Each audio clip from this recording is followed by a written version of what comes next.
18-ാമത്തെ ഈ ഒരു എപ്പിസോഡിൽ നമ്മൾ ചർച്ച ചെയ്യുന്നത് യൂസുഫ് അലൈഹി സ്വലാത്തു വസ്സലാമിനെ അവർ കിണറ്റിൽ എറിഞ്ഞ് പിന്നീട് അവർ യാക്കൂബ് അലൈഹി സ്വലാത്തു വസ്സലാമിൻ്റെ അടുത്ത് വന്ന് സംസാരിക്കുന്നത് മുതലുള്ള കാര്യങ്ങളാണ്.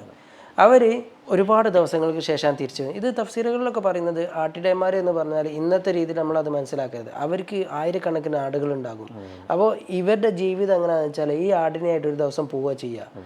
ഒരുപാട് ഇങ്ങനെ അലഞ്ഞ് തിരിഞ്ഞ് നടക്കും. എവിടെയെങ്കിലും വെള്ളവും പച്ചപ്പൊക്കെ കാണുകയാണെങ്കിൽ അവിടെ നിന്ന് അതിന് ഭക്ഷണമൊക്കെ കൊടുത്തിട്ട് ആ വെള്ളമൊക്കെ കുടിക്കാൻ, പിന്നെ അത് ആ ഒരു അവിടെയുള്ള പുല്ല് ഭക്ഷണമൊക്കെ അവസാനിച്ചാൽ വേറൊരു നാട്ടിലേക്ക് പോകും, വേറെ സ്ഥലത്ത്. ഇങ്ങനെയാണ് അത് ആ ഒരു സിസ്റ്റം. അങ്ങനെയാണ് തമ്പടിച്ച് നിൽക്കുന്ന ഒരു സാഹചര്യമാണുള്ളത്. അല്ലാതെ ഇന്നത്തെ പോലെ ജസ്റ്റ് അപ്പുറത്ത് പോയിട്ട് ആടിനെ വെച്ച് വൈകുന്നേരം വരെ അങ്ങനെയല്ല. അങ്ങനെയാണ് തഫ്സീറുകൾ ഇങ്ങനെ കാണാൻ മനസ്സിലാകുന്നത്.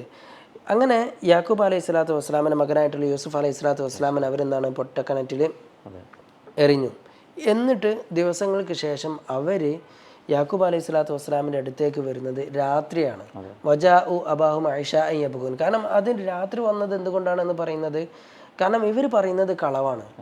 അപ്പോൾ സ്വാഭാവികമായിട്ട് എന്താണ്, ആ കളവ് മുഖത്തുനിന്ന് വായിച്ചെടുക്കാൻ പറ്റും.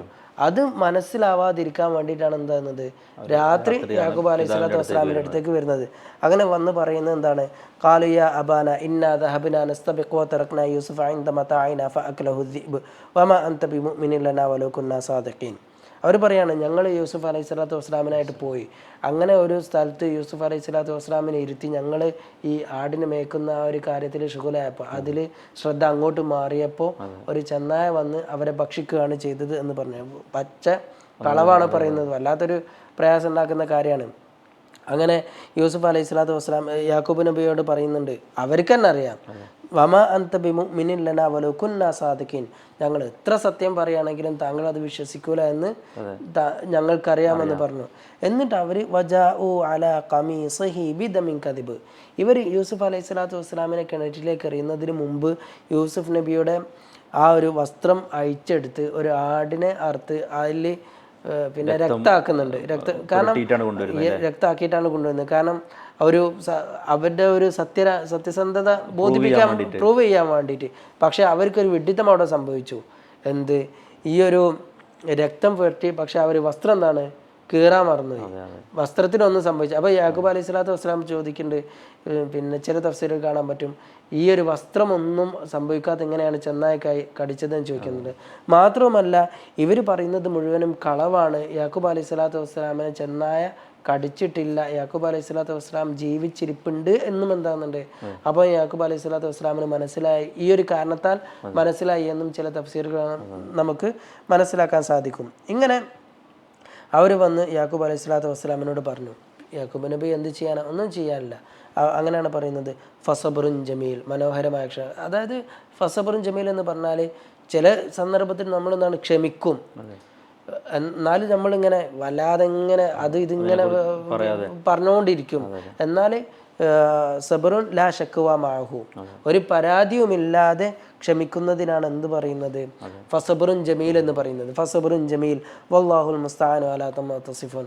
യാക്കൂബ് അലൈഹി സ്വലാത്തു വസ്സലാം നേരെ എന്താണ് അള്ളാഹുവിനോടാണ് സഹായം അഭ്യർത്ഥിക്കുന്നതൊക്കെ. കാരണം ഇനി ഇവരോട് എന്ത് പറഞ്ഞിട്ട് ഒരു കാര്യമില്ല എന്ന് യാക്കൂബ് അലൈഹി സ്വലാത്തു വസ്സലാമിന് ബോധ്യമാവുകയാണ്. ഖുർആനിൽ തന്നെ വഹുവ കലീം ഒരിടത്ത് പ്രയോഗിക്കുന്നുണ്ടല്ലോ, ദേഷ്യപ്പെടുന്നതിനാണ് കലീം എന്ന് പറയാം.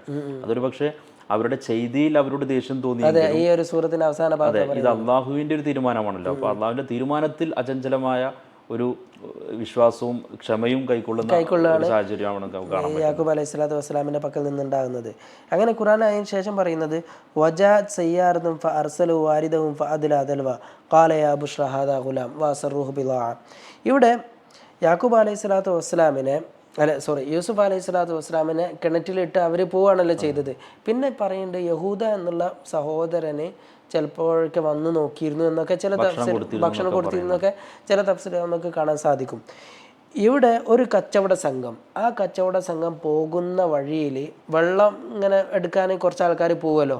അങ്ങനെ വെള്ളം എടുക്കാനായിട്ട് ഒരാൾ വന്ന് ഒരു വെള്ളമുള്ളൊരു കിണർ കാണുകയും അതിലേക്ക് തൊട്ടിയെറുക്കുകയും ചെയ്യുന്ന ആ ഒരു സാഹചര്യത്തിലാണ് അവർ ആരെ കാണുന്നത്, യൂസുഫ് അലൈഹി സ്വലാത്തു വസ്സലാമിനെ കാണുന്നത്. അപ്പോൾ അവർ വളരെ സന്തോഷത്തോടു കൂടി പറയുന്നുണ്ട്. കാരണം യൂസുഫ് അലൈഹി സ്വലാത്തു വസ്സലാം അങ്ങേയറ്റം സൗന്ദര്യമുള്ള വ്യക്തിയാണ്.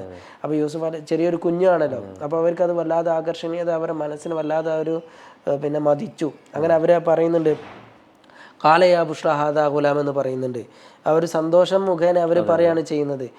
അങ്ങനെ യൂസുഫ് അലൈഹി സ്വലാത്തു വസ്സലാം നമ്മളത് നമുക്ക് ആലോചിക്കാൻ പോലും സാധിക്കാത്തൊരു കാര്യമാണ്. കാരണം ആരാണ്? അള്ളാഹുവിൻ്റെ പ്രവാചകനാണ് ഒരു പൊട്ടക്കിണറ്റിൽ ഇരുട്ടത്ത് ഒരുപാട് ദിവസം താമസിക്കേണ്ടി വരുന്നത്. പിന്നെ ആരെ വെള്ളം കോരാൻ വേണ്ടിയിട്ട് തൊട്ടി ഇറക്കിയ സന്ദർഭത്തിൽ ആ തൊട്ടിയിൽ കയറി പിടിച്ച് മേലോട്ട് കയറിപ്പോകുന്ന ഇത്രയും വലിയ പരീക്ഷണങ്ങളിലൂടെയാണ് ആര് കടന്നു പോയത്? മാനാ യൂസുഫ് അലൈഹി സ്വലാത്തു വസ്സലാം കടന്നു പോകുന്നത്. അങ്ങനെ ഈ തൊട്ടി മുകളിലേക്ക് കൊണ്ടുവന്ന സന്ദർഭത്തിൽ എന്താണ് ഇവർക്ക് യൂസുഫ് അലൈഹി സ്വലാത്തു വസ്സലാമിനെ കിട്ടി. അങ്ങനെ ഖുർആൻ പറയുന്നത് അസറൂഹു ബിലാ എന്ന് പറയുന്നുണ്ട്. അസറു ബിലാ എന്ന് പറഞ്ഞാൽ ഒരു കച്ചവട ചരക്കായിട്ട് അവരെ രഹസ്യമാക്കി വെച്ചു എന്ന്.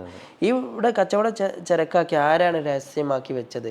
അതൊന്നെങ്കിൽ യൂസുഫ് അലൈഹി സ്വലാത്തു വസ്സലാമിൻ്റെ സഹോദരന്മാർ പിന്നീട് അവിടെ വന്ന് നോക്കുന്നുണ്ട് എന്ത് പറ്റിയെന്നറിയാൻ.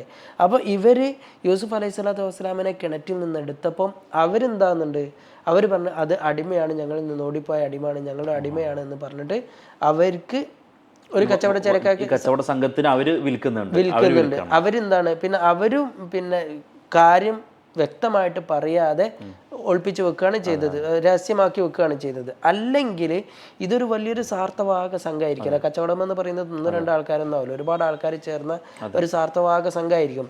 അവരിൽ നിന്നുള്ള ഈ വെള്ളം ശേഖരിക്കാൻ വന്ന കുറച്ച് ആൾക്കാരുണ്ടാകും. അവരെന്താക്കി മറ്റുള്ളവരിൽ നിന്ന് ഇതൊരു അടിമയാക്കിയിട്ട് എന്താക്കി അടിമയാണ് എന്നുള്ള രീതിയിൽ നിന്നാണ് അവർ യൂസുഫ് അലൈഹി സ്വലാത്തു വസ്സലാമിനെ കസ്റ്റഡിയിൽ വെച്ചു. പിന്നീട് എന്താണ് അവർക്ക് അതിനെ വിൽക്കാൻ വേണ്ടി യൂസുഫ് അലൈഹി സ്വലാത്തു വസ്സലാമിനെ വിൽക്കാൻ വേണ്ടിയിട്ട് ഏതാണ് ഖുർആൻ പറയുന്നത് അതിനൊരു യൂസുഫ് അലൈഹി സ്വലാത്തു വസ്സലാമിനെ ഒരു കച്ചവട ചരക്കാക്കിയിട്ട് രഹസ്യമാക്കി വെച്ചു എന്നാണ് പറയുന്നത്. അങ്ങനെ യൂസുഫ് അലൈഹി സ്വലാത്തു വസ്സലാമിനെ അവർ പിന്നെ വളരെ ചുരുങ്ങിയ വിലക്ക് വിൽക്കുന്നുണ്ട്.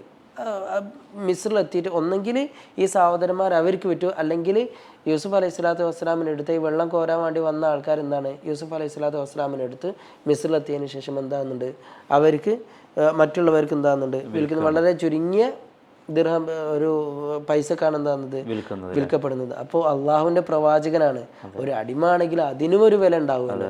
ആ വില പോലും ഇല്ലാത്ത വളരെ തുച്ഛമായ വിലക്കാണ്, അഥവാ ഒരു വിലയും ഇല്ലാത്ത ഒരാളായിട്ടാണ് എന്താകുന്നത് അടിമച്ചന്തയിൽ യൂസുഫ് അലൈഹി സ്വലാത്തു വസ്സലാം വിൽക്കുന്നത്. അങ്ങനെ യൂസുഫ് അലൈഹി സ്വലാത്തു വസ്സലാമിനെ വാങ്ങിയതാരാണ്? അവിടെ അസീസ് മിസ്ർ എന്ന് പറഞ്ഞാൽ അവിടുത്തെ ഒരു പോസ്റ്റിന്റെ പേരാണ്. ഈ തഫ്സീറുകൾക്ക് പറയുന്നത് ആ കാലഘട്ടത്തിലും അവിടെ ഉണ്ടായിരുന്നത് ഫിറഔൻ എന്ന രാജാവായിരുന്നു. ഫിറഔൻ എന്ന് പറഞ്ഞാൽ ഒരു രാജാവിന്റെ പേരല്ല, ഒരു രാജവംശത്തിന് മുഗൾ രാജാക്കന്മാർ എന്നൊക്കെ പറയുന്നത് പോലെ അക്ബർ, ഔറംഗസീബ്, ഹുമയൂൺ ഇവരൊക്കെ മുഗൾ രാജാക്കന്മാരാണല്ലോ. അതുപോലെ ഒരു മുഗൾ രാജാക്കന്മാർ എന്ന് പറയുന്നത് പോലെ ഒരു രാജവംശത്തിന്റെ പേരാണെന്ത് ഫിറഔൻ എന്ന് പറയുന്നത്. യൂസുഫ് അലൈഹി സ്വലാത്തു വസ്സലാമിന്റെ കാലഘട്ടത്തിലുള്ള ഫിറഔന് മുസ്ലിം ആയിരുന്നു.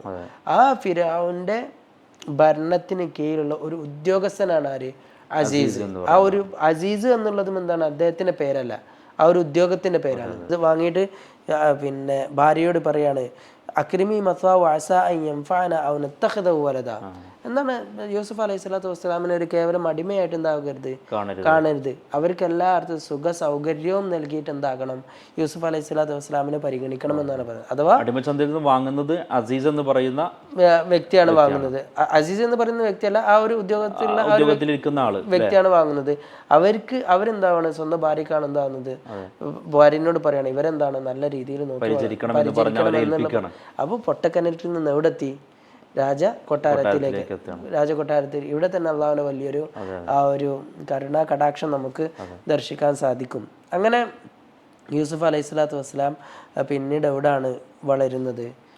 കൊട്ടാരത്തിലാണ് വളരുന്നത്. ഇൻഷാ അല്ലാഹ് ഇനി അവിടെ നിങ്ങൾ പറഞ്ഞത് പിന്നെ ഈ കിണറ്റിലേക്ക് വലിച്ചെറിയപ്പെടുന്ന സാഹചര്യത്തിലൊക്കെ ഭാവിയിൽ പ്രവാചകനാകാൻ പോകുന്ന ആളാണല്ലോ.